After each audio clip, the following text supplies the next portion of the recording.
Hi guys, Shishwin here. And be the co-creator. And we're doing part 2 of this document thing. Forget something? We did the first section of most hazards, now we're doing the second section of the Hadal. View additional documents throughout the Hadal division. Okay. This video should be shorter than the previous one, so yeah. The Ridge. Which is like the end part of the game. The most difficult part of the game. The Ridge. The Ridge was the first sector constructed during the 1962 Hadal project. Finishing construction in 1963, it was the first successful prototype of the Hadal black site. Built into a pre-existing cave that had been drained of water, the Ridge was the quickest and cheapest area to build. During the construction of the rest of the black site, the Ridge served as a temporary hub to house the building materials, guards, and prison workers. What does prison? Prison workers, yeah. Guards and prison workers. And also, apparently the black site, or at least part of the black site, was like, since 1962. Meaning they came up with this way before. Due to it being the first area what? Because that's a part of it. Meaning it was probably around for years. Meaning they came up with this idea way long time ago. Oh yeah. Due to it being the first area constructed, the Ridge was made when the Navi AI had not been programmed, meaning the number of doors did not exist at the time. Navi AI is still yet to be implemented, as a relatively small size of the zone compared to the rest of the black site makes it incredibly easy to remember the layout, thus not needing it. All of the light bulbs in the Ridge were the same ones used for the emergency light system, meaning they would break less easily. These light bulbs were expensive, however, and were switched to be a cheaper bulb model for the rest of the black site. The Ridge's PA system is also still using an older model, where the speaker is plainly visible to the naked eye. This is kept both for the novelty and simply because it isn't broken. Why fix it? There's a small issue that, should the Ridge's PA be disconnected from the rest of the black site or the mainland, it would be incredibly easy to hijack. This has been declared a non-issue. However, as most damage it could cause would be blown out eardrums or rival propaganda. In 1967, after the discovery of Forrest's corpse, and subsequently Z2, the Ridge was chosen as its new home. A big reactor shaft was built into the edge of the Ridge to house it, powering all of the black site with excess energy produced being sold to Europe. Although talks of modernizing the Ridge have been going around, it has been decided to be left as it is as a show of novelty and how far mature as an organization has come.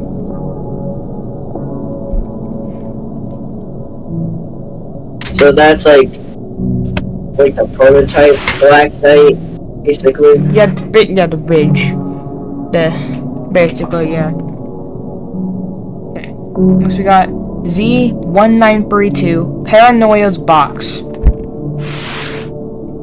The green box with green gas spewing out of it. Paranoia's box. Green gas is spewing out of random boxes. And that's also the same gas spewing out of Chainsmoker, because when he goes for a room, he spews out a ton of green gas. Z1932, codenamed Paranoia's box, is a box filled with as of yet unknown contents that is constantly leaking green fumes from its cracked open lid. Discovered in 2016 during a raid on a coal noli compound located in Rosebud, Montana, being guarded fiercely by cult members, study has shown the materials of the box to be of Soviet origin, sourced somewhere around 1952.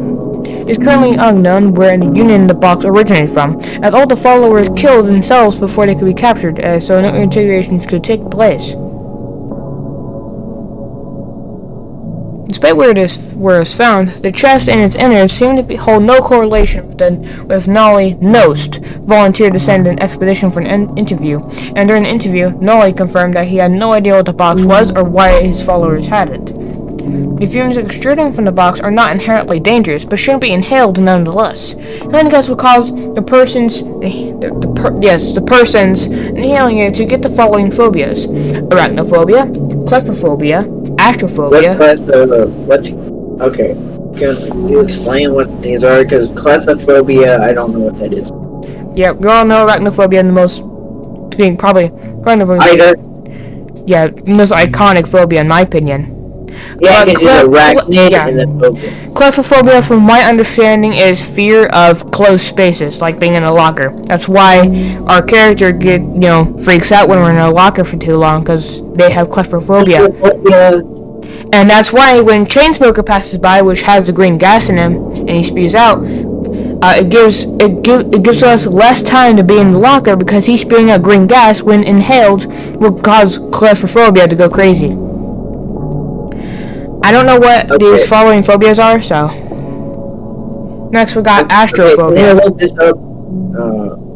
Yes. I'll take a picture and just see what these phobias are.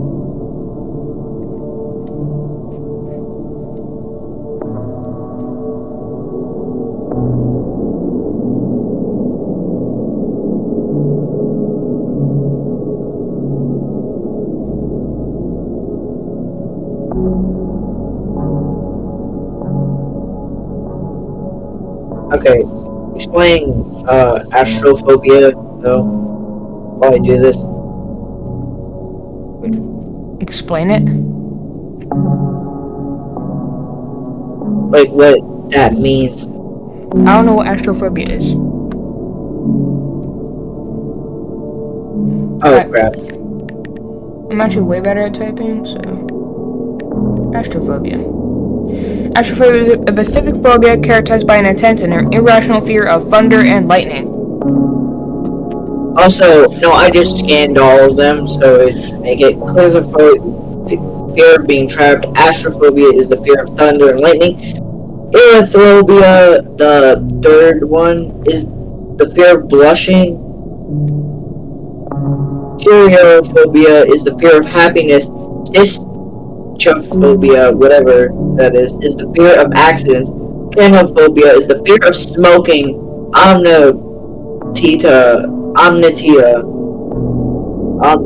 Metaphobia is the fear of eyes. And that's all the phobias, so y'all know what those are. So they do have symptoms, apparently. All of them have symptoms. Like, symptoms of claustrophobia is anxiety, panic attacks, rapid heartbeat, difficult breathing, and a strong desire to escape. Okay, I don't want to talk about the symptoms. The aforementioned phobias will only manifest when brought into contact with anything listed. So, if they see lightning, they're gonna freak out. If they are in tight spaces, or if they even blush, or be happy, or make an accident, or smoke, or even see eyeballs, are gonna be terrified. For example, anyone not originally afraid of spiders will only have the fears manifest when they actually encounter one. The more gas is inhaled, the more intensive the fear reaction becomes. The phobias will slowly wear off after a few days if the inhalation of fumes stops. The containment room the box is located in is outfitted with 2 ventilation fans that are constantly sucking any fumes produced by the box into an airtight room to be disposed of. Should these fans fail, the gas would slowly spread all throughout the black site, causing anyone inhaling it to get any of the effects mentioned above. Despite numerous attempts, the box has never been opened. The ropes tied around the box seem to be impervious to damage, and are tied around it so tight that they cannot be pulled off to either side. The box itself. Have they ever tried to close it though? Because it says a cracked lid. I mean, like, can they close it? I think they probably would have already accidentally closed it if they tried. Because we're going to get to a section where they tried a lot of stuff. It's so tight they cannot be pulled off to either side. The box itself seems to have the same effect, where it is also completely impervious to any form of damage. X-ray scans have shown nothing inside of it either. Below are the list of tools that have been used in an attempt to open the box. Scissors, knives, wire cutters, bolt cutters, blowtorch, crowbar, drill, sledgehammer, jackhammer, rocket sledgehammer, 6 C4 charges planted on each half of the box, corrosive acid, a 1,000 kilogram bomb, a 5,000 kilogram bomb, being shot by a Heaven-Piercer class self-propelled tank, being stepped on by a transporter river. Redacted. Please note that whilst the redacted managed to scratch the paint slightly on the trim of the box, it will not be used again due to the $2,405,250 worth of damage it caused. Or possibly $2,405 damage. I mean, $2,405.50. Oh, so that's kind of terrifying. Something we don't know what it is strong enough to... Because that took bombs. The literal corrosive acid was able to scratch it. It legit took corrosive acid. Like, you know... Like, if it was stomach... stomach acid. The redacted is the only thing that was able to scratch the paint slightly. The rest of the stuff did not work at all. Yeah, but I'm saying that thing. But two, I'm just saying... But... Stomach acid is even... Like, I think this is more... Corrosive acid is, like, I think more dangerous than stomach acid. And stomach acid can eat through your entire body. Besides your stomach, because it has a line of mucus on it. So literally, if you had no mucus on your stomach, it would eat through your stomach and through every other organ. Yep. Okay. Next we got the Let Van Zone. Which we actually talked about Let Van Zone a little bit in the previous episode, since Angler and just some of the monsters that were covered in the last video were actually found in this Let Van Zone. Let Van Zone is the heart and center of the Hadal Black Site, discovered in 1961 after the redacted B-class cargo ship sunk during a storm to the east of Iceland in the Norwegian Sea. Recovery teams discovered a previously unknown abyssal trench, measuring at a depth of 66,400 studs. At 67,320 studs depth, a phenomenon taking place where the water pressure suddenly shifts from the typical ocean and floor crushing depth to that of a swimming pool. Anything below the 67,320 stud depth is referred to as the Let Van Zone, and anything above will simply be referred to as the ocean. The vial of the Let Van Zone is the line where the pressure shifts. To pass through said vial, all the urban trade submarines are outfitted with jet engines, allowing them to boost up to... Okay, hold on. Said 0... That many studs per hour. 10,000... 2,300,000 studs per hour, and easily pierce the vial. The vial essentially acts as the black site's inorganic blockade, preventing any living organism from entering or exiting. Attempting to go through the vial without proper equipment would result in immediate implosion from the sheer pressure shift. Yeah, that means you'll be crushed.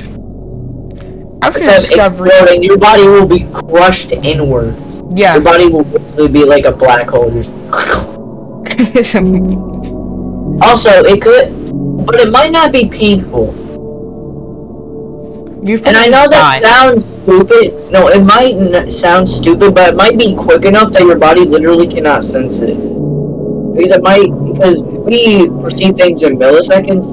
And to take the sea ocean gate thing, that was visiting the Titanic, they literally could not comprehend how fast it went. Their eyes and stuff could not comprehend it fast enough, because our vision is milliseconds, and that was less than how fast we could see. So they literally didn't see it coming. Yeah. Okay. Meaning, if this is stronger than that, then no way you would feel pain, because it would kill you before you could even feel it. After the discovery, Urban Trade quickly swooped up in to blacklist the newly discovered information before the maps of the world could be updated. The construction of the Hadal Black Site began in 1962, with construction finishing in 1974. As stated above, the water in the Let Van Zone is incredibly light enough that even without a proper tongue vest, divers can swim with only the bare minimum diving equipment needed without the fear of implosion.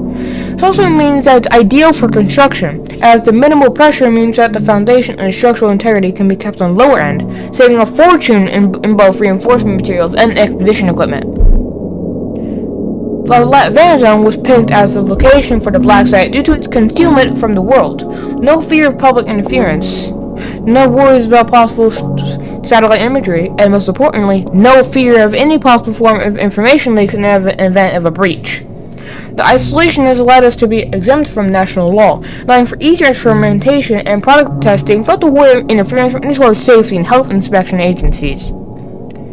Due to its location, the Hadal black site needs to be constantly resupplied from the mainland. A series of ports built on the coast of Iceland, Scotland, Norway, and Denmark allow for easy supply lines to and from the mainlands. Most of the docks are disguised as typical civilian docks, with a small handful being fully dedicated military purpose docks. These docks are usually built into cliffs and caves to be concealed more easily. Also, I'm just gonna say, this health and safety thing, it might be OSHA because they're probably looking at how they're handling this place and all that.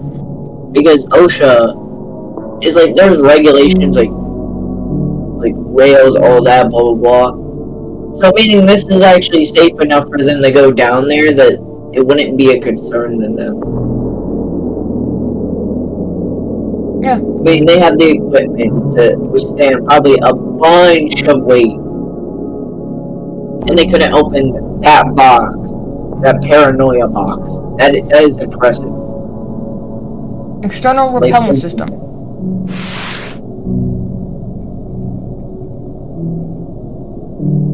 The giant gun. The giant gun has its own file. The external repellent system is a series of torpedo flak cannons dug into the trench's floor, built to allow for safe passage of our vessels to and from the black site. In 1977, 3 years after the black site finished construction, the flight over the Van Zone was becoming overcrowded with redacted, severely disrupting logistics. Whilst the redacted were present during the Van Zone's discovery, they weren't as prevalent or as close to the black site's area of construction. It assumed that the vigorous amount of noise pollution from our transportation logistics had lured them closer to our area of operation. It was impossible to mount weaponry onto the submarines, as the pressure before they reached the vessel would be too heavy for the new torpedo portholes, so a nice solution had to be found. With construction beginning in early 1977 and finishing in 1979, the external repellent system was constructed to safeguard the black site from the swarms of redacted. Running on the Navi AI, the external repellent cannons. Oh, dude, I do have to use the bathroom. Okay. So, you can do that. You could continue if you want to. I don't care. If you want to. You're back. Now, back to this part. Running on the Navi. Yeah, I had to take a shit. Yes. Slow information. I shit in the toilet. It's cool. And then the toilet shit. Running on the Navi AI, the repellent cannon will automatically target and fire on redacted the enter of an redacted or redacted stud radius of the black site. Even though their actual map distance measures at was 1,600,000 studs. In case the Navi AI goes down for any reason, a control tower is built into each cannon, allowing for human operation. Due to the immense size of the barrels and the gun itself, each repellent cannon had to be loaded like an old flintlock, meaning reload time take upwards of 7 minutes. This is unacceptable, as one shot is more than enough to kill a redacted and scare off any surrounding ones. Once the shots have been fired, a black powder class submarines will latch onto a rocket-propelled artillery shell station nearby and will then carry up to the barrel, where it will then reload the torpedo. It costs $40,000 to fire one shell, but a profit margin that the blessed tunes out deemed this dent in the bank account acceptable. With the redacted trying to get a nibble of our transportation logistics around the clock, the repellent cannons need to be maintained daily, and ammo must be in abundance. Should all of the repellent cannon systems go down for any reason, it would only take about 20 hours for the redacted to darken the skies above the black site center of the black site, when any logistical transportation will need to be dropped off the furthest docks.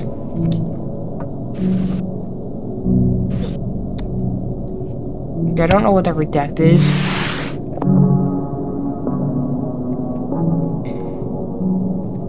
And the next one.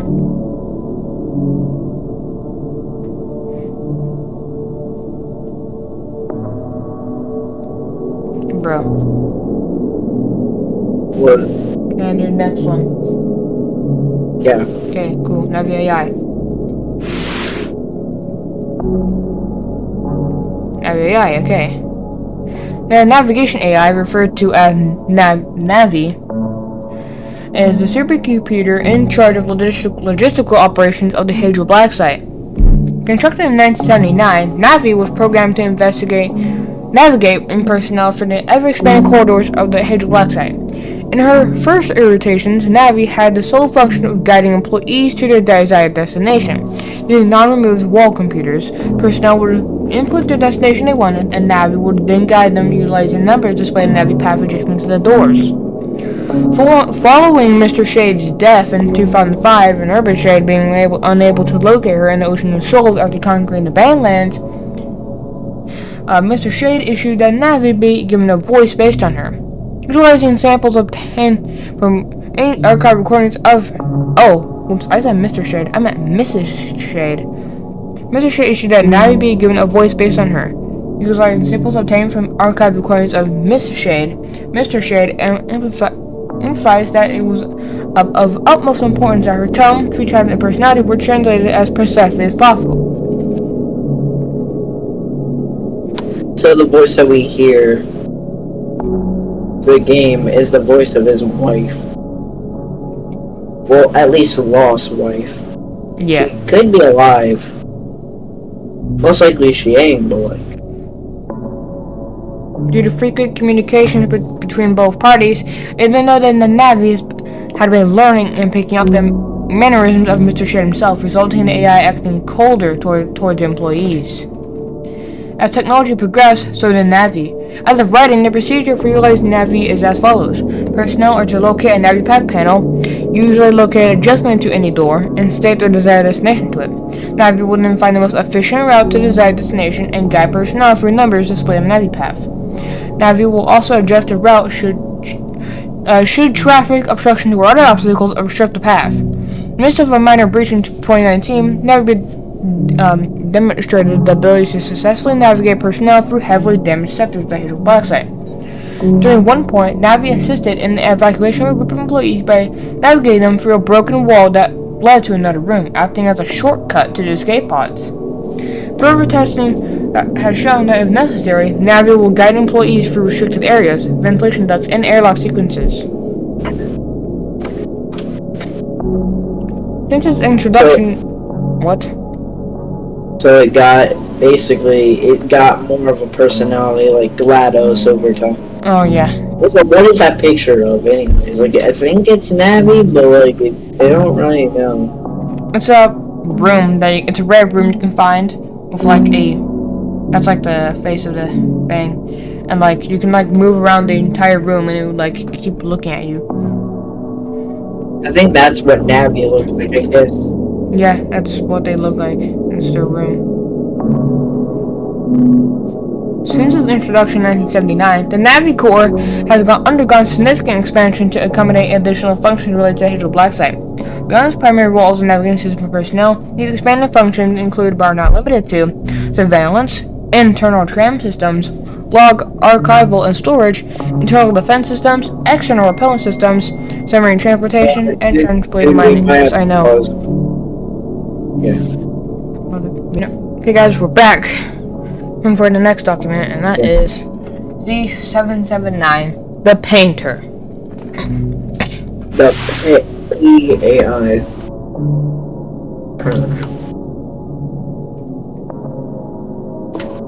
Z779, codenamed the Painter, is a seemingly sentient AI art program residing on an 80s computer for modern drawing tablet instead of a keyboard, being used to mine the Roblox cryptocurrency. Rigged up to a Roblox server farm, Z779 is used to mine Roblox 6 days of the week to be sold on crypto markets. Originally discovered in 2023 after a 4-man group of urban shade employees who were AI prompters at the past time were getting jealous that a particular online user's AI problems were looking exponentially better than theirs. With said user being unable to provide them with the AI program used for his prompts, said employee decided to track down the user in person. After tracking down the user's address, real name, redacted, they equipped the equipment with them. They broke into his house, kidnapped him, and took his computer equipment with them. It was then discovered that redacted had someone written a sentient AI program, uploading art that it made. Instead of stealing existing pictures or artwork on the internet, this AI would digitally draw paintings on its own, only needing to be taken to any places of interest, taking a glance through its inbuilt webcam, and then it would then, over the course of several days, draw a painting in its painting program as any human digital artist would. Redacted was integrated and tortured for several hours, being repeatedly asked how he had programmed such an advanced AI algorithm. Redacted pleaded repeatedly that he had no idea how he did it, which wasn't considered a sufficient answer. 3 hours and 54 minutes into the session, Redacted passed away after Guardian Brian Christopher tripped and accidentally hit Redacted over the head with his rifle. Instead of bringing the computer house to Z779 to Urban Shed, they brought it home with them. Why? Why not have an urban shade where you could make money? And that's pretty sad. He was just a dude who's like, I don't know how I did it. And like, they kept torturing him until one just went, whoops. Whoopsie-doo, I accidentally killed someone. Whoopsie-doo? No, they're dicks. Because we saw how they treat other people in like experiments. Brother, they legit tortured someone. Even though he kept saying, innocent. Yeah, he didn't even do anything wrong besides have a good AI that he legit didn't know how he made it sentient. It just became sentient. And then they accidentally killed him. And probably didn't even blink. They probably went, oh crap, we can't get the information out of him. Z779 being unwilling to provide the employees of any artwork after they killed its creator, were disassembled to see how it could create art as it did. Despite being compromised with incredibly old computer parts, Z779 possessed enough power to rival and even outperform that of modern supercomputers. After still being unwilling to provide their group of art, Z779 would have brought to the Hadal Black site, being passed off as a new Roblox mining rig as a form of punishment from the displeased group. Suspicious of its 80s shell, yet incredibly powerful processor, Z779 was interrogated by the Black Site employees to learn what had happened.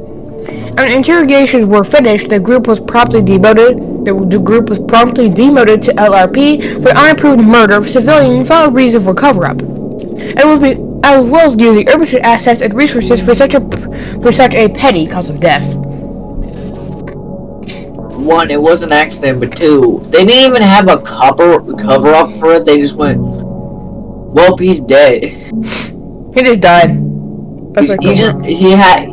He fell down the stairs. See, that would have been a good thing, just throw him down the stairs and just say, oh, he fell. With Z779 in Urban Shade's possession, they went through the Roblox mining rig plan anyway, seeing as they had no other use for the AI. Matching the power output of 6 combined Roblox crypto farms, Z779 had proven to be a vital asset for producing a large amount of Roblox, which could be sold to the crypto market for large amounts of profit. Z779, becoming incredibly depressed with being a crypto miner, would regularly try to overclock its systems in the effort to fry them to destroy itself. To prevent this, Z779 promised that if a 6-day Roblox crypto quota is reached, it would be taken back to the surface for a day so it could draw interpretations of landscapes as before. Actually, kinda sad. It legit has tried to kill itself because it's tired of just working. Due to severe... What? No? It's like if someone bought an artist and just told them to make paintings over and over and over and over and didn't have any time to relax, so they had to make it where it could relax or it would legit try to kill itself. Oh yeah. That is so sad. They don't care about it. They just make it to the surface so they can make more money. They legit don't care. Due to severe overclocking, the hardware that Z779 uses to operate has degraded significantly. This has resulted in a very visible personality shift, as the overuse of 779 appeared to have fried his personality drivers, but became rather unstable. It is believed that eventually the overclocking will completely disable Z779's personality drivers and consequently any desire to continue painting. This will allow the Husk to continuously mine Roblox without interruptions. This damage is fixable, but doing so has been deemed unnecessary. So it legit gave itself brain damage by trying to kill itself. Yes. That's actually really sad. Why? Yeah. Deep sea bunnies.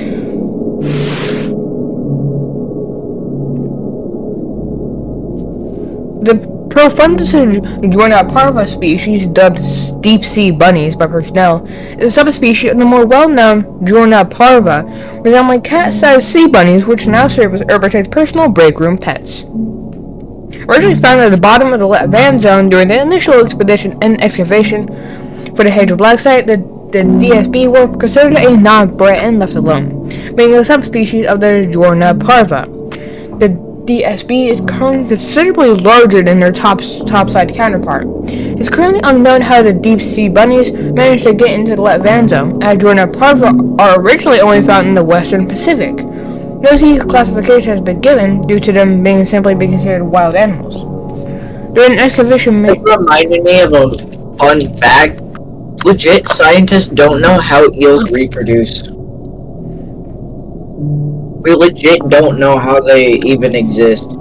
Because they have tracked eels and found no signs of eggs at all. They just reproduce and humans don't even know how they're even doing it. So that's the funny. I don't know. It just reminded me. Just made me think of it. Okay. Kind of weird though. Anyways. During an excavation mission in 2016, a wild deep sea bunny approached one of the tunnel advisors, divers, and cuddled up against him. After returning to the base, he jokingly asked a senior researcher to give one of them lungs so I can have it as a pet. So they gave him lungs. So those wouldn't even be able to breathe. But now they can because one little guy wanted a pet. One guy wanted a. Well, it's kind of adorable though, so. It is funnily adorable because all they do is mess up things except this one time where they're actually doing something good for goodness sake. The senior, seeing this as a challenge, had a deep sea bunny abducted from the seafloor and sent to her lab for experimentation. A few days later, a deep sea bunny capable of living on land was given to the diver. Many other employees wanting their own abnormal pets asked for their own deep sea bunny. The researcher assembled a team of fellow seniors and diving crews and took as many deep sea bunnies as possible from the trench and brought to her lab. After a month, a total of 374 deep sea bunnies had undergone mutation experiments. Deep sea bunnies are now allocated to designated break rooms, living inside of a carpeted enclosure. Each enclosure had a warren built into the wall where deep sea bunnies could rest. The deep sea bunny are. Oh, you know what a warren is? A warren is like a burrow. A burrow. I was speaking of the. Like basically like a rabbit house. No, like a warren's like a bunny, basically a bunny. Oh, yeah, okay. Sleep and stuff, so. The deep sea bunny are incredibly cuddly, so cuddly that when pet, they seem to perform a binky. This action is usually performed by topside bunnies when happy, and is assumed to simply be a coincidence that they do the same. So wait, what? A binky? Like a pacifier? Okay. Like chicken. Binky. Yeah, like a binky. People call it a binky. Sometimes it's like a pacifier. You know the thing that Yeah. That's what they're talking about. I don't know how that relates to deep sea bunnies and what they do. Because when they're happy, assume wait. Okay. They seem to perform a binky. Okay, I'm gonna look that up. A binky.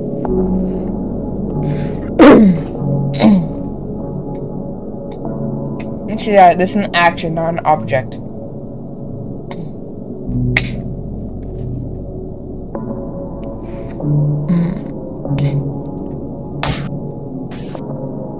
Oh, it's jumping in the air, twisting the head of the body in different directions, kicking of the feet, and sometimes a ear wiggle.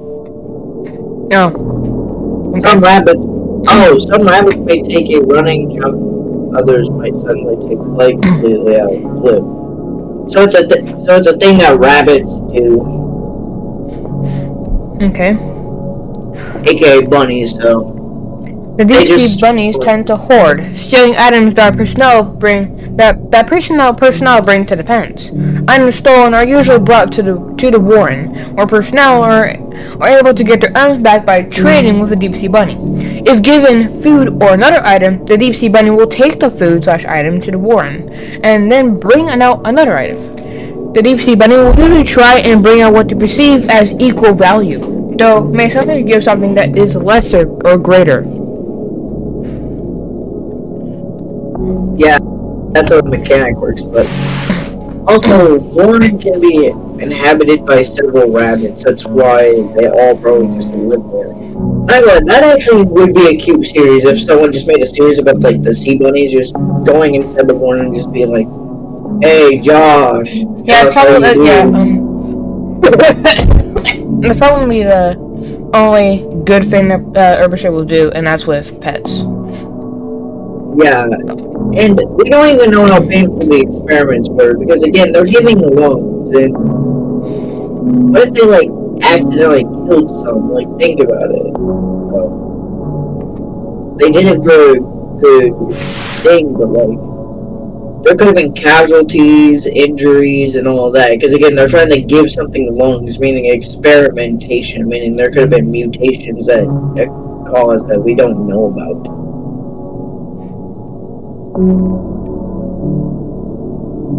Okay, yeah, you can Okay. continue. The Mindscape. J123, codename the Mindscape, is an astral plane beyond our own border world. LRPs taken to J123 equipped with CCMMM cameras and proper radio equipment have described the plane as a white void with gigantic floating gears in the distance. They also reported that their colors were inverted, that they could hear footsteps of others without being able to see anyone, and that an identical copy of J1231 was seen floating within the plane. Pictures sent back from J123 with the CCMMM camera showed as much. Except for the inverted colors, the color inversion seems to only affect the eyes and does not affect any electronic equipment. Okay. J1231 is a white floating orb measuring at a 4-stud diameter. The orb is constantly emitting weird, muffled, indescribable noises, and is constantly floating 5 studs off the ground. J1231 is smooth to the touch and can be pushed around as seen fit. It is currently unknown what the point of J1231 is, what purpose it serves to, besides being a beacon object of interest to J1234. Okay, so meaning there's 2 and 3 that we don't know about right now.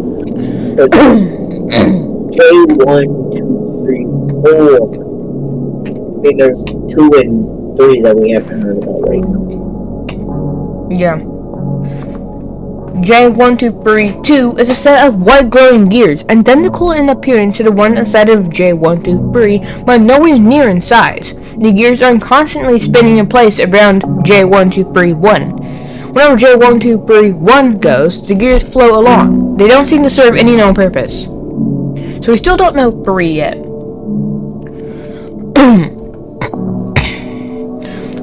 J1234, codenamed the Man from the Mindscape, is as the name suggests, a dweller of J123. Taking the appearance of a tall white humanoid with black eyes, J1234 irradiates a glow around them, allowing it to be seen in the dark. It's currently unknown if there is only one or multiple J1234 instances, but it is assumed to be only one. J1234 has the ability to manifest and demanifest outside of J1233 in a redacted by redacted star radius of J1231. If J1231 is moved, J1234 moves along with it. Once J1234 enters the vision of someone, it will instantly demanifest. If the person observing J1234 is currently not being watched by someone else, and a small chance that the observer is taken along to J123. Fortunately, CCTV seems to have the same effect as being someone else. As long as an individual is within a CCTV camera's line of sight, they won't be taken. If J1234 is spotted in a room without CCTV observation, the statistical chance of being taken, as shown by testing, is only as low as 0.23%. So far, only 2 employees have been unfortunate enough to roll the 0.23% lotto. J123 can be accessed by J1234, taking them with them. Once someone's been taken, there's currently no known way out. Can you hear them? Can you see them? Something is watching you. Yeah. So once you're in the mind state, there's just no way out. Also meaning we don't know what the third one is, though.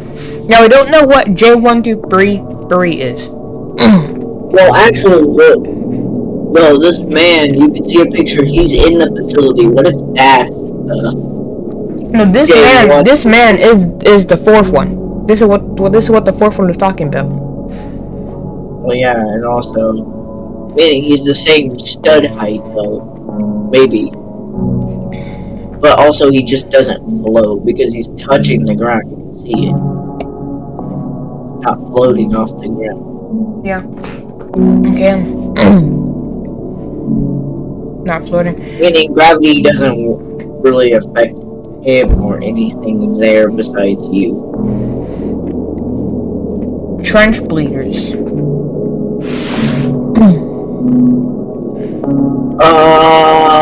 What the hell? The trench bleeder class walker is built for one thing and one thing only, making as much money as possible. The Leviathan is full of natural mineral nodes and oil pockets, and sending out rigs that each one would be incredibly expensive. The trench bleeder was built to fill the role of a mobile oil rig and mining platform, allowing us to bleed the trench dry for resources and cash. Okay, you know how worth oil is? What? It's so valuable, even the US government will try to get it.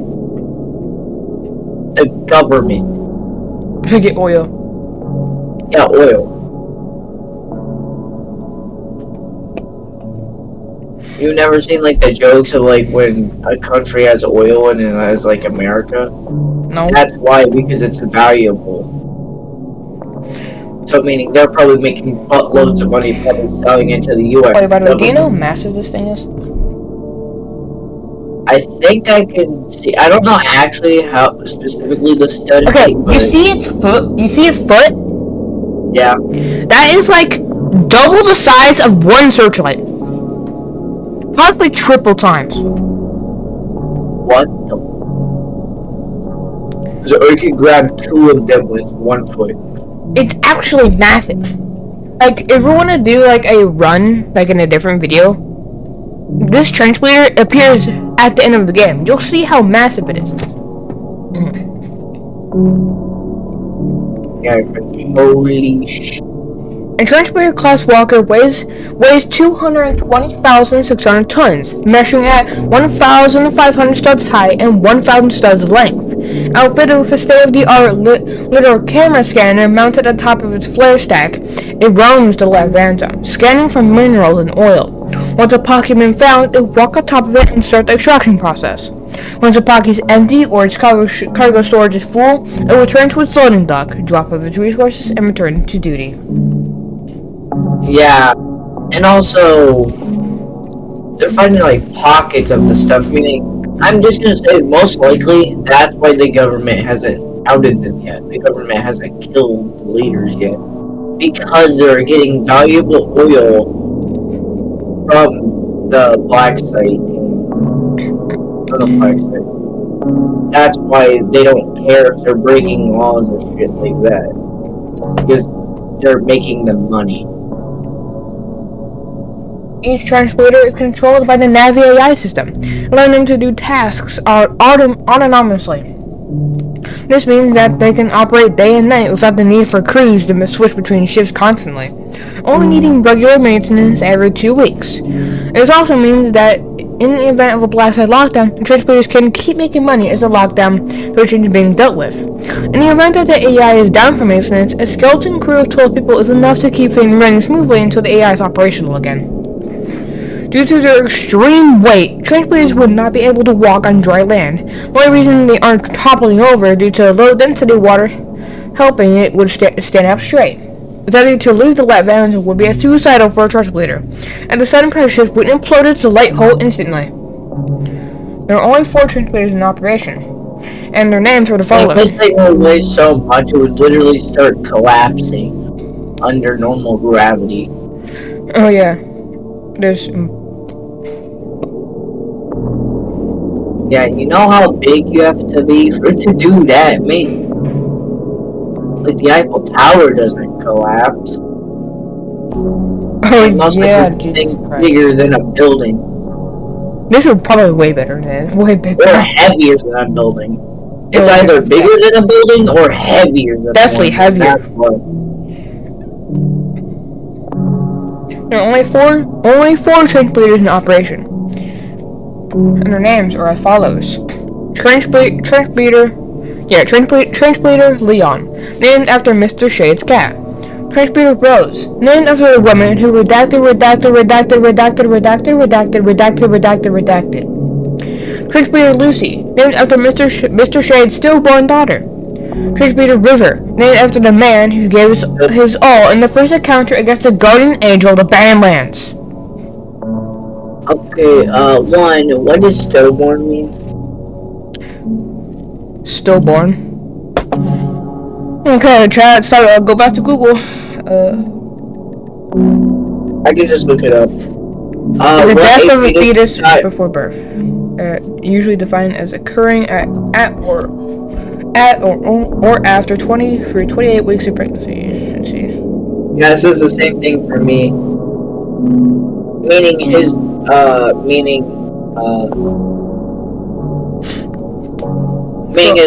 basically his wife had a miscarriage.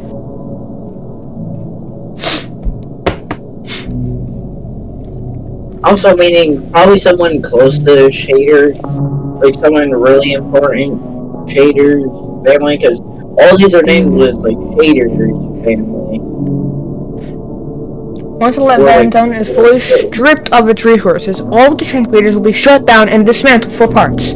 All except for Lucy. Mr. Shade requested that Lucy specifically is to be switched into free roam mode, allowing her to wander the trench without any clear money-making goals. The Board of Finance were very unhappy with this request, but as the maintenance costs without any profit returns would be high, anyone on the board against this request has since been demoted and or fired. I'm just gonna say, it seems like he's coping because of his family loss. Because, have you ever noticed he's making the AI sentient that are named after people he's cared about? Like Navi AI, his wife. Acts like his wife. Trench Bleeder, one of them, is made the free roam after his stillborn daughter. Okay, that's kind of what I wanted to talk about. Alright. Z2512, My Analog Horror Christmas Tree. Also, how many more do we have?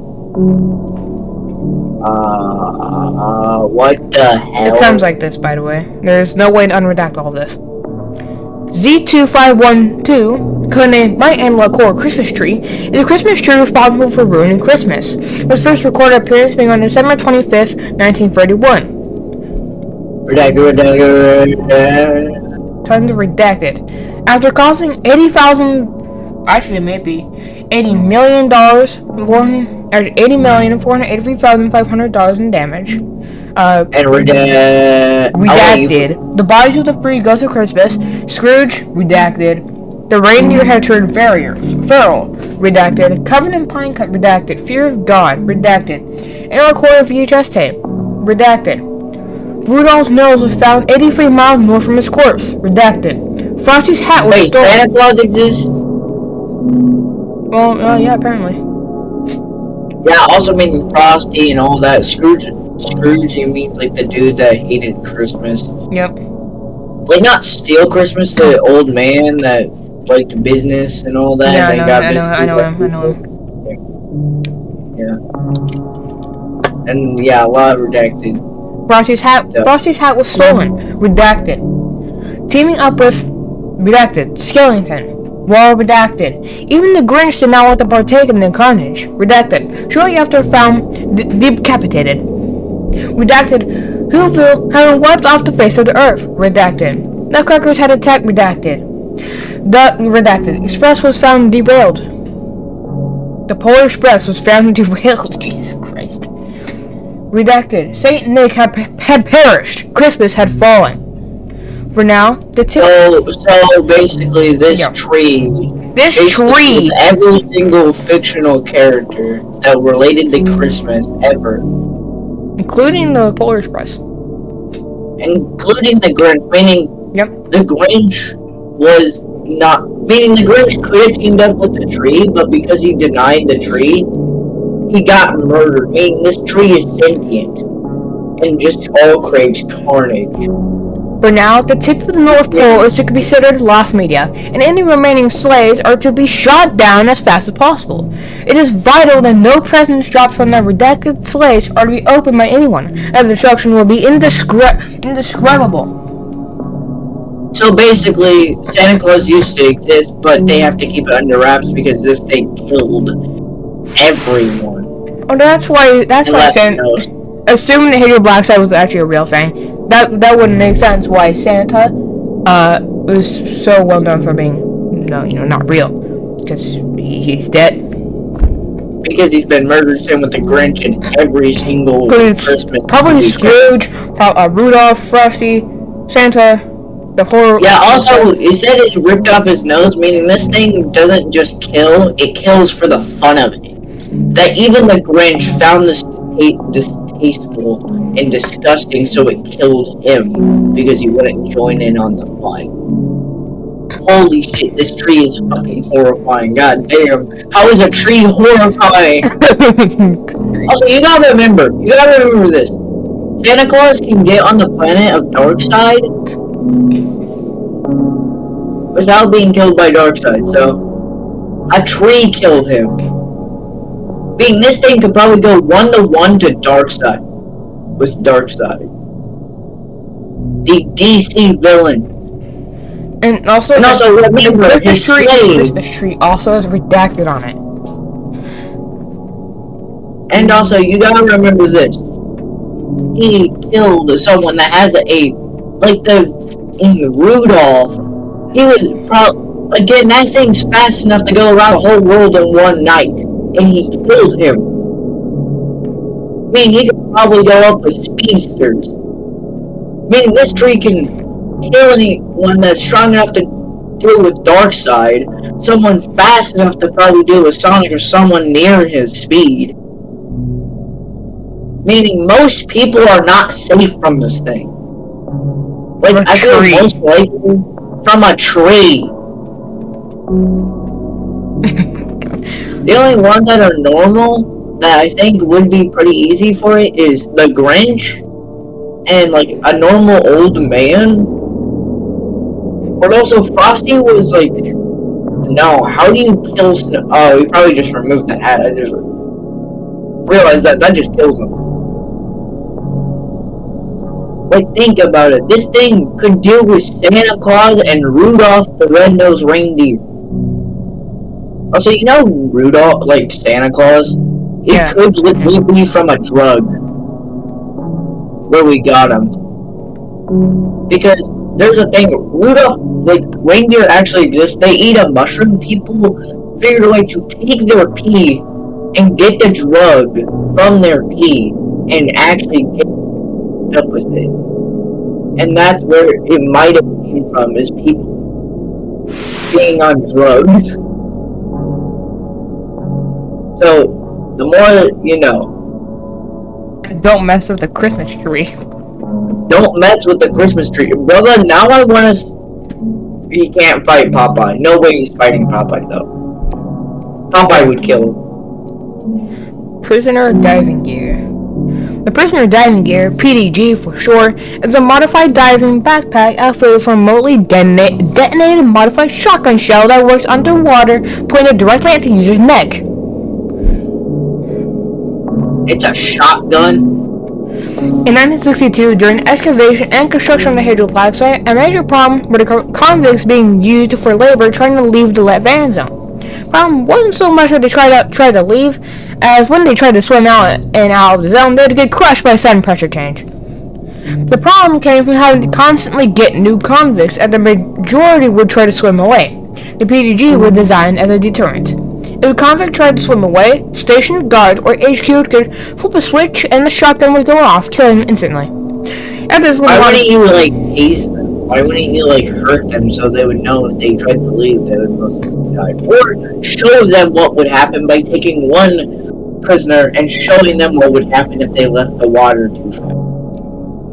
After this little modification, escape attempts are dropped by 98%. I think you could have dropped it by 99% if you just showed them what would happen. Show them a video of what would happen if you left the water too fast. And showing, recording a prisoner just going out of the water and just... See, that would drop at 99%. Some people would be stupid enough to leave the water still, even knowing that you would get crushed in it. Over the years, the PDG was improved drastically. Before they were just built to work in the van zone, but now it's designed for and can withstand 0, 10, 100, 1,000, 10,000, 200,000, 1,200,000 star depths. Previously, after detonation, the gear would be considered lost as the corpse sank too fast to the bottom of the tank before the gear could be recovered. 12 million star depths. Actually, we could have, yeah, that's probably 12 million, actually. Whatever. Yeah. Now, in the event that the shotgun is detonated, the backpack will automatically disconnect from the corpse of the user and float to the surface, where it can be picked up by patrol boats and reused. And it could also be detached remotely from the user's back, leaving the former user to drown. It saves a shotgun shell, but it is not advised as it is considerably more inhumane. It should be noted that certain audio waves and specific signal frequencies can trigger the PDG to go off without input, or block it from detonating entirely. Which is why in the ridge there is speakers, and these speakers are hijacked by the painter to play this frequency that would detonate you. One of the many hazards in the bridge. Entirely advised that trigger holders operate on a 2 strikes and you're out system. Depending on the severity of that committed, however, the PDG may be detonated on the first offense. If the prisoner in question cannot be communicated with, or if the shown example to a group, the PDG may also be detonated on the first offense.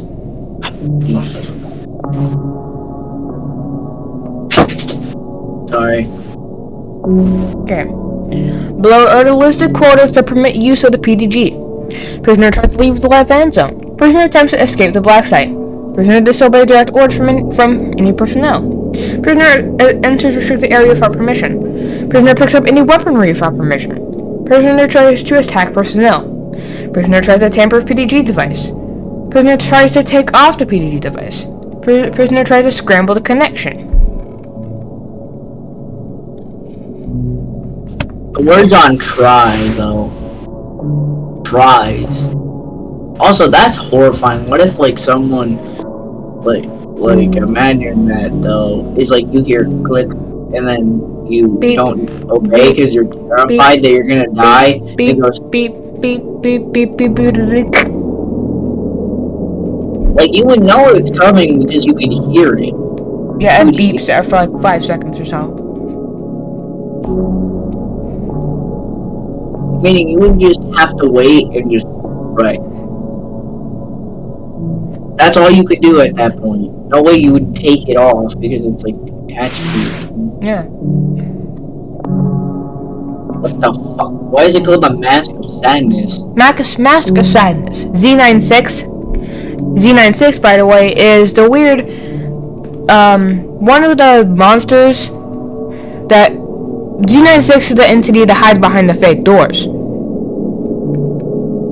Z96, codename Mask of Sadness, is a smiling theater mask that when worn will take over the new user and melt their body down to sentient meat paste. Was his first recorded appearance made on September 2nd, 1666.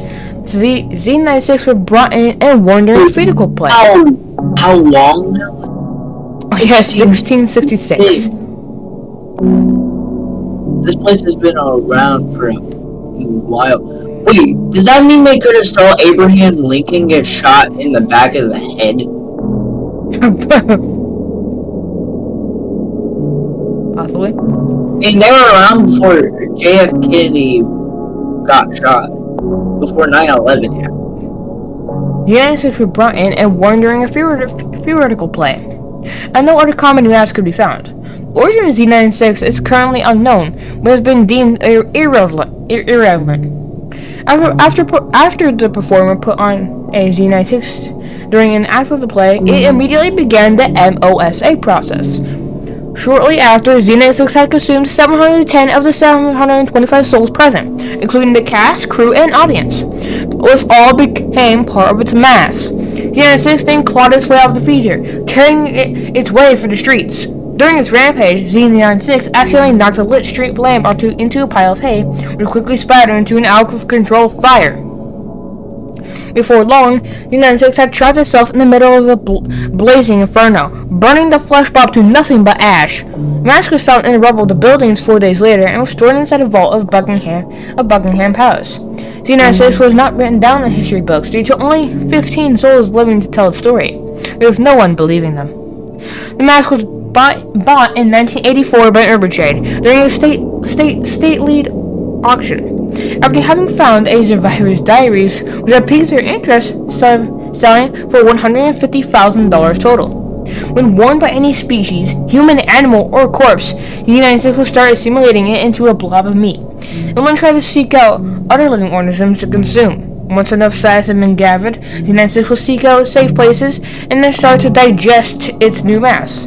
It will continue to do so until it is killed by external forces. Despite the massive size it can become, it is merely flesh. If it bleeds, it dies. Z96 is currently being kept in storage, only brought out during scorched earth tier missions.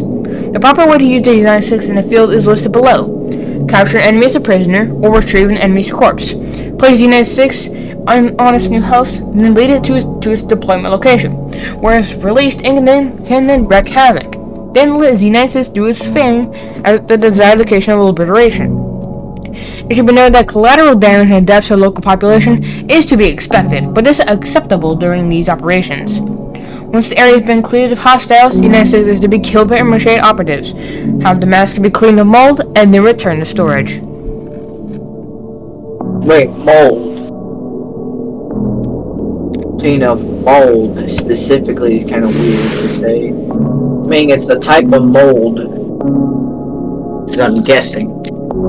Well, that's sometimes it kinda... Yeah. But it is weird, it's called the Sadness Mask. And it does not look sad. Probably because it causes sadness and havoc. Yeah, probably. Or maybe the things inside of it are sad. Because they're tortured for all eternity. Well, yeah, possibly. I guess that makes sense, kind of.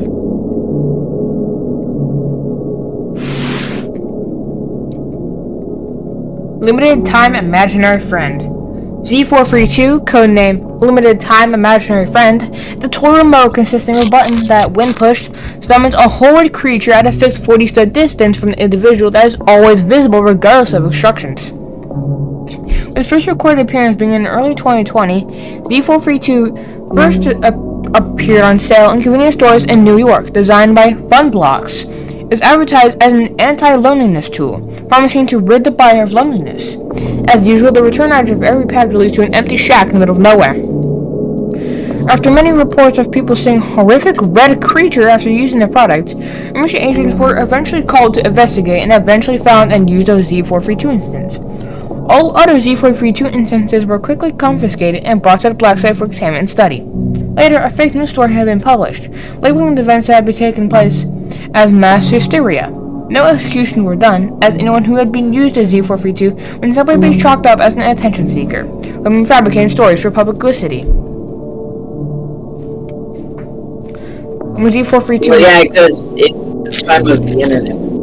And also, if you use it, that it would also be able to be seen. Meaning, people that watched a video of someone saying that they could see it would most likely not see the thing because because you have to use it to see it. I mean, if anyone recorded it, it wouldn't even work, and they would just probably see it as psycho.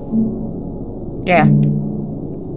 When Z432 is used, a voice will emit from the remote, congratulating the user for using the product and requests they enjoy the next 2 days of their new, very own, real, not so imaginary friend. Well, specifically 2 days, meaning it didn't even last that long, too. Shortly afterwards, a grotesque creature, hereby referred to as Z432-1, will appear 40 studs away from the user. Each individual Z432-1 is invisible to others, and if they had also activated a Z432 instance. Despite appearances, Z432-1 will not attack individuals who have used a Z432 instance. Z432-1 is harmless, and will simply follow the individual from a distance. Z432-1 is always visible regardless of obstructions, so even if an individual who has used a Z432 instance walks up to a wall, Z432-1 will phase through it as if it weren't there. Z432-1 will sometimes communicate with the affected individual, but the things he says are most of the time nonsensical. Z432-1 will not respond to the user if they try to talk to it, and will sometimes cut off the user mid-sentences. The voice from the remote and the creature itself have been deemed to be the same.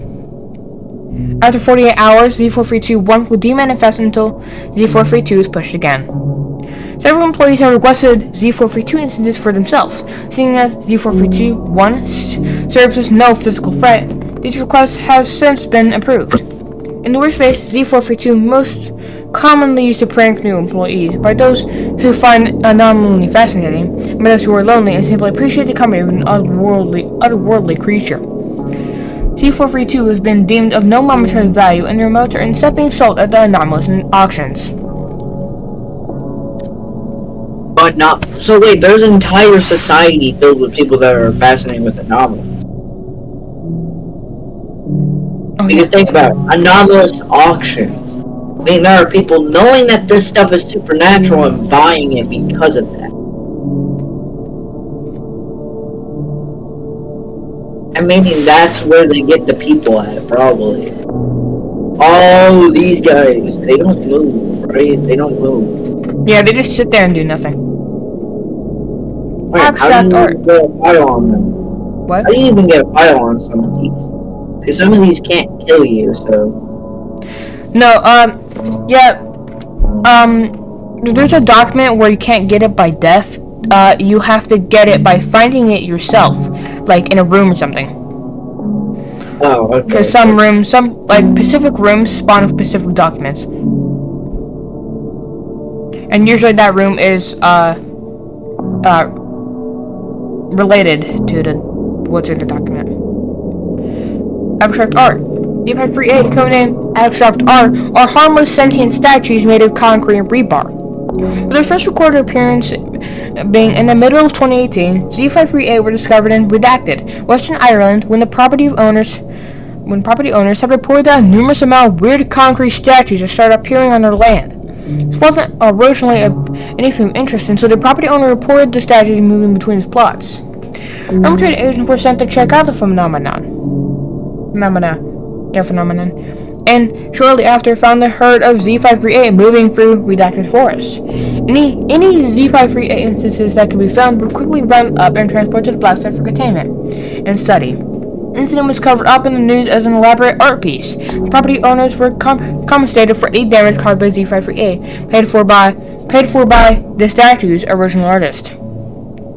Oh, so they covered up as an artist thing. I'm not gonna lie, I would be confused as hell if I was like, what the why are there statues on my lawn? And then just, oh yeah, it was a random artist that was just doing it as like a funny little thing for you. Here's the money that he's saying. Each individual Z53A instance, nicknamed Abstract E, is about twice the height of the average person, measuring around 8 to 12 studs tall. An Abstract E, which was deconstructed, revealed no internal components besides concrete rebar used for structural stability. It is currently unknown how or why Z53A is able to move, much less where they came from. Investigations are currently ongoing on their source so that their creator can be brought in to make more Z53A move in herds, usually 25 to 40 at a time. They don't seem to have any goal on where to go, simply moving until they find an area that they find interesting. The herd will then rest at the new location for 4 to 9 hours before getting bored and moving to a new location. So they just wander around like little guys. Yeah, completely harmless, they just move around. Sometimes Z53A instances will falter behind the herd and will then hibernate in the spot where they were lost until the herd returns for them. This resulted in standard Z53A instances still lost or ran places in Ireland, waiting for a rescue that never arrives.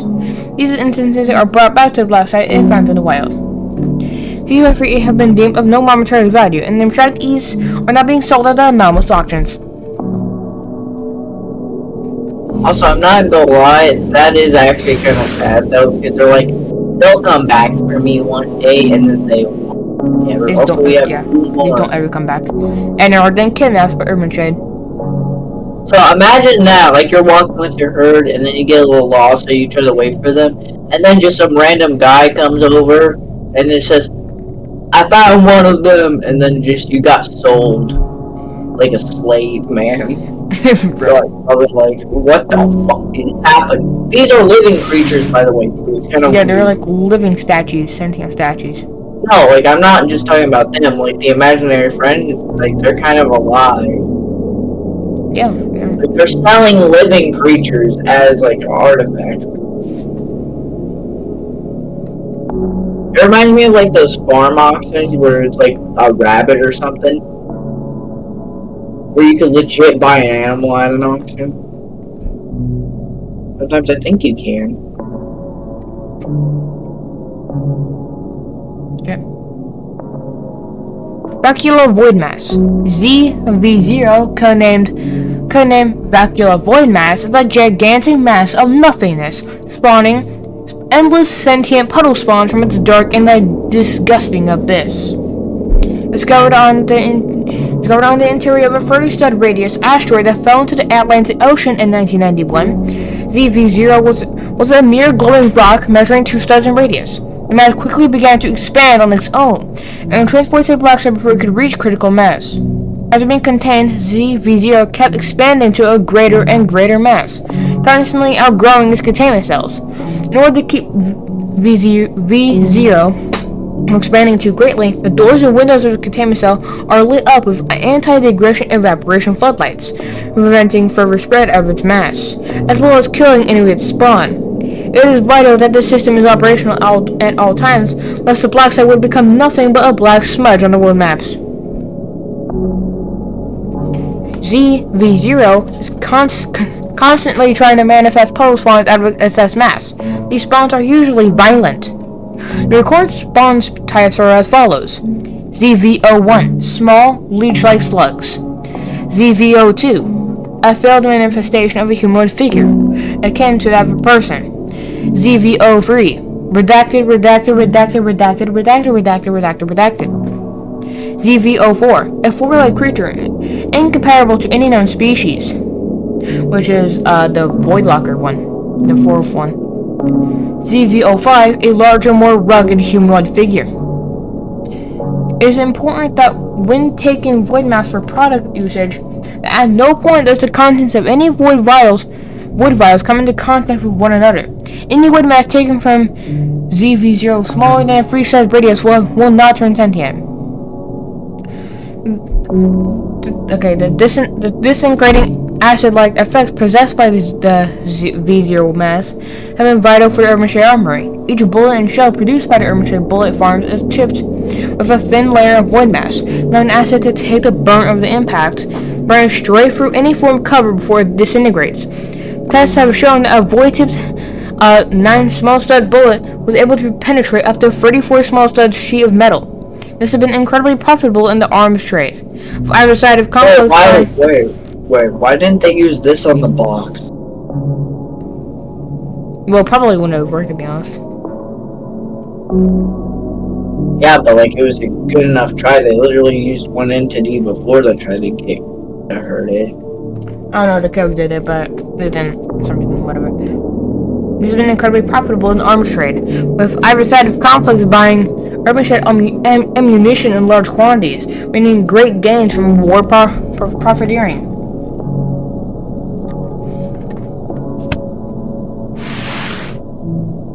And now we got one last one.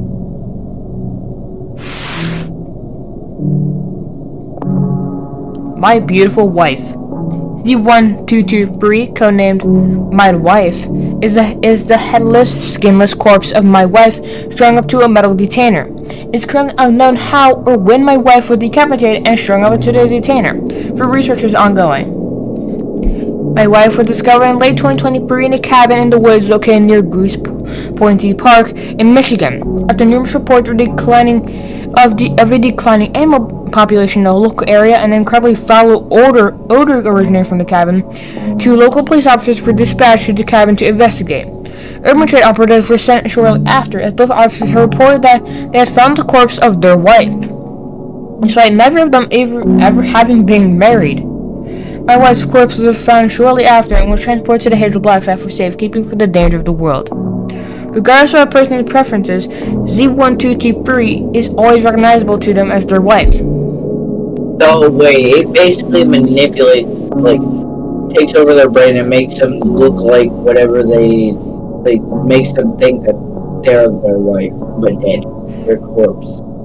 That's kind of fucked up, I'm not gonna lie. Like, imagine, you're like, okay, let's obtain this thing. What the fuck? But you see a corpse of your wife. That's kind of fucked up, I'm not gonna lie. The questionnaire was held where 206 Urban Trade employees of different genders, martial statuses, and preferences were shown pictures of my wife's corpse. All 206 of them claimed that the picture was of my wife. Whilst in my wife's presence, any person will feel a strong need to grab a stapler and staple smaller animals onto her carcass, as she wishes to wear them in order to be beautiful again. This urge only manifests if there are any small animals in the area, otherwise nothing will happen. The list of known animals that my one staple onto her includes aquarium fish, hedgehogs, squirrels, cats, foxes, rats and mice, small birds, and ferrets. Most of them are hairy. I'm not gonna lie, most of them are like hair related. Oh yeah, yeah. It is weird that hedgehog, specifically an aquarium fish. It's the weirdest part about that, because think about it. It doesn't say fish, it says aquarium fish, meaning it specifically has to be near an aquarium. In an aquarium. Meaning she wants something that takes attention to be beautiful again. If no small animals are present nearby, these urges will not manifest, and my life will remain without her beautiful skin. Once enough animals have been stapled onto my wife, she will return to her slumber. After 3 to 4 days, the carcasses of the dead animals will decompose and evaporate. Once this happens, my wife wants to be supplied with a new fresh shipment of animals that is to be stapled onto her immediately. Despite serving no monetary value, my wife is to be kept safe and sound, lest we want to bring upon the wrath of God.